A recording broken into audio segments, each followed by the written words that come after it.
Daniel Mananta disebut sudah mu'alaf. Ini faktanya. Heboh kabar Daniel Mananta disebut sudah masuk Islam. Kabar itu diunggah oleh akun TikTok @revaldo_20.12.21 beberapa waktu lalu. Namun video tersebut nampaknya sudah dihapus oleh sang pemilik akun. Lantaran viral video itu disangka oleh akun yang lainnya yang menyebutkan jika berita tersebut hanyalah prank. Dalam unggahan akun TikTok @thompsonsimamora12 yang menyebutkan jika Daniel Mananta masih menganut agamanya dan belum menjadi mu'alaf. Hal ini juga dikaitkan dengan kedekatannya dengan Ustadz Abdul Somad atau UAS. Banyak yang menduga jika Daniel Mananta sudah menjadi mu'alaf lantaran akhir-akhir ini dirinya dekat dengan UAS. Begini klarifikasi Daniel Mananta.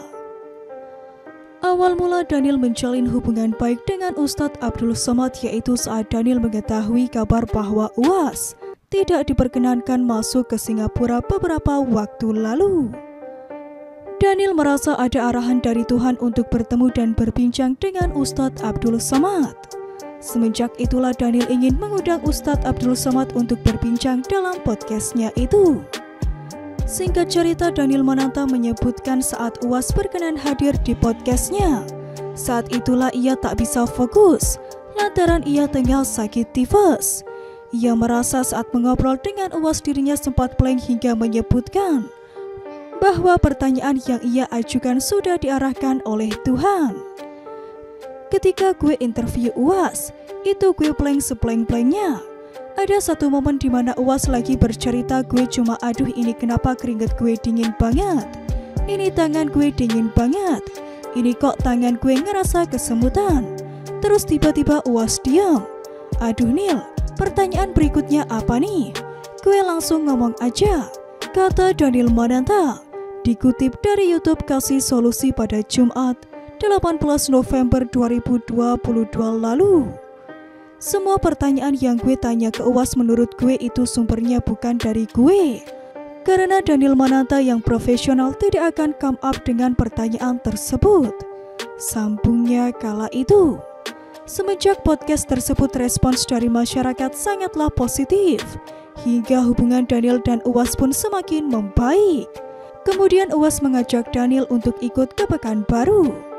Impact yang didapatkan dari obrolan kita ternyata positif. Hal itu yang membuat UAS bahagia banget diundanglah gue ke Pekanbaru. Iya, makan durian bareng, ujar Daniel kala itu. Daniel mengaku sebelum pergi ia dan istrinya Viola sempat berdoa terlebih dahulu agar diberikan petunjuk jalan mana yang baiknya mereka pilih. Keduanya pun akhirnya ikut berangkat ke Pekanbaru tanpa kru dan tanpa membuat konten. Gue cuma bener-bener pengen ngebangun hubungan sama UAS. Kapan kita terakhir membangun hubungan sama orang tanpa kita kontenin? Kata Daniel Mananta. Meski sempat merasa tergiur untuk membuat konten usai foto dirinya dan UAS makan durian bersama, namun Daniel berpegang teguh dengan tujuan awalnya untuk membangun hubungan dengan UAS. Akhirnya bikin gue aduh gila maaf ya Tuhan. Ya emang gak sempurna dan ada sifat manusianya. Tapi ketika gue diiniin, ditegur, Nil, ingat ya terus bangun hubungan lagi sama UAS. Bangun hubungan aja terus. Bukan untuk menunjukkan ketoleran lu atau yang lain-lain. Intinya ini fokusnya adalah bangun hubungan. Pungkas Daniel Mananta kala itu.